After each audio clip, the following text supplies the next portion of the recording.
पायाशी बांधणाऱ्या माझ्या तुकोबांचा वारकरी संप्रदाय आज कुठल्या वाटेवर आहे? आम्ही आज कोणाला हरिभक्ती परायण म्हणायचं, ज्याला निरूपणा घेतलेल्या अभंगाचं प्रतिज्ञा वाक्य माहित नाही, पहिल्याचा दुसऱ्याचा तिसऱ्याच्या चौथ्याचे निरूपणाचा संबंध अभंगाची रेषा माहित नाही, ज्याला ज्ञानबाची मेघ माहित नाही, एकनाथांचं गुह्य माहित नाही, त्यांना आम्ही म्हणायचं तरी कसं? तरी मायबाप, म्हणून आता तुम्हाला सांगण्याची वेळ आली, स्वतःच्या घरात ज्ञानेश्वरी आणि गाथा ठेवा. एक वेळ परिचय आक्रमण परवडलं, पण आपल्या लोकांचं नाही हो. तर या सगळ्या मगाशी मी म्हणलं होतं की पुढच्या या संतांनी महाराष्ट्राच्या डोंगर घाटामध्ये आख्यानाच्या देवीची पालखी ठेवली. तुमच्यासारखा माझ्या मनाला मी प्रश्न पडला, म्हणलं महाराष्ट्राच्या डोंगर घाटामध्ये आख्यानाची देवीची पालखी आपल्या खांद्यावर घ्यायला कोण यायचं बरं? पण मायबाप येणार ते ज्यांच्यासाठी आख्यान लिहिलं. मग आख्यान लिहिलं कोणासाठी? लक्ष देऊन ऐका. महाराष्ट्राच्या मातीमध्ये, मराठी मातीमध्ये, आपल्या महाराष्ट्राच्या मातीमध्ये, मराठी मातीमध्ये पहाटेच्या ब्रह्ममुहूर्तापासून ते रात्री आपण आपल्या आईच्या कुशीत निजेपर्यंत ज्या लोक कलाकारांनी आपलं मनोरंजन केलं त्यांच्यासाठीच आख्यान. मग महाराष्ट्राच्या डोंगर घाटामध्ये आख्यानाची देवीची पालखी आपल्या खांद्यावर घ्यायला कोण आलं बरं? छत्रपती शिवाजी महाराजांच्या काळामध्ये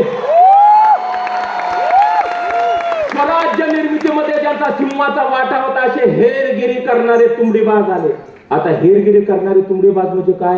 जिथं सूर्याचं किरण जात नव्हतं तिथे हेरांची नजर जात आली. सगळी पोतराज मंडळी हातामध्ये कोरडा, अंगावर मारत मारत ज्यांनी आयुष्यभर नाचवली यल्लम्मा आपल्या डोक्यावर. आली सगळी आराधी मंडळी, झांजाने हलग्यावर ज्यांनी आयुष्यभर नाचवली अंबाबाई आपल्या डोक्यावर. ही सगळी मंडळी आली डोंगर घाटाची, केलेल्या वाद्यांची माळ देवीला वाहिली, पाया पडल्या, आशीर्वाद घेतला. आणि तेवढ्यात त्याच्यात एक आराधीनबाई पुढे आली. आता आराधीनबाया कळतात ना तुम्हाला माता मावल्या हो? नवरात्रामध्ये आपण घट बसवल्या, आपल्या घरात घट बसवायला जी बाई तिला आराधीन म्हणते.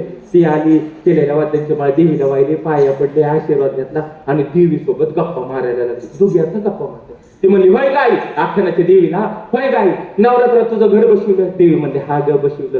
घाटाची स्थापना केली, हा, पण 9 दिवसांनी तुझ्या घाटाचं विसर्जन होतं, तू आली नाही. चल म्हणे आज भेटली, तुझ्या घाटाचं विसर्जन करून टाकते.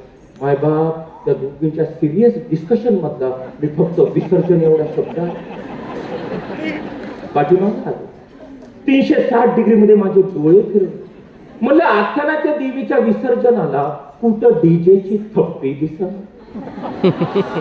About 85 decibel.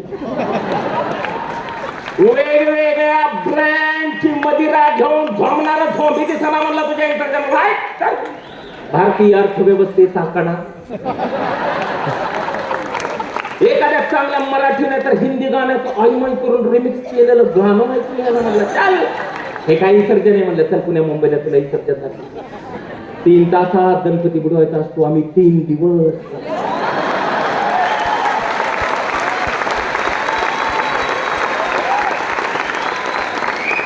ती म्हणली काय करता? म्हणलं डीजे चालू असतो. डीजे